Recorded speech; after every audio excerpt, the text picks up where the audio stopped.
Hey guys, we have here our JBL Quantum 400, and in this video we want to explain to you how to replace the earpads on one of these headsets.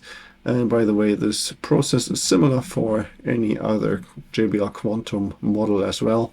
You just may need to order like a different pair of earpads because the sizes vary by model. Okay, so first of all, I'm going to use here the screwdriver portion of my Swiss Army knife, and just to pry in right between the old earpad and the plastic frame. So I'm going to do this kind of carefully, not to make any scratches here or dents in the plastic. And so eventually you're going to pop off here some of those clips that hold the earpad onto the ear cup. You see here there's a total of 6 clips. In this case, here on this side we see the holes, and then on the ear cup we see the clips that hold on to the earpad. Then in the corner here we see a little key. So here this is the right ear cup. You see this by the R. So then we have this little key, this little pin there sticking up on the left side.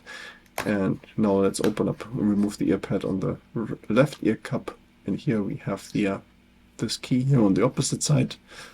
So that helps us to make sure we put in the new earpad on the right side, or the correct side. Okay, so now when you want to install the new earpad, then all you have to do is line them up correctly. Of course, first make sure you have the correct side by checking with that key, with that little pin there. And then after relined it, then all we have to do is just press them, squeeze the earpads right onto those pins, onto the clips, and you should hear a couple of clicking noises, so that indicates that everything is good. And then we should also see no more gap in between the new earpad and the ear cup. Okay, so that was already it for this video. Hope you found the information helpful. If you have any more questions or comments, then please leave a message below.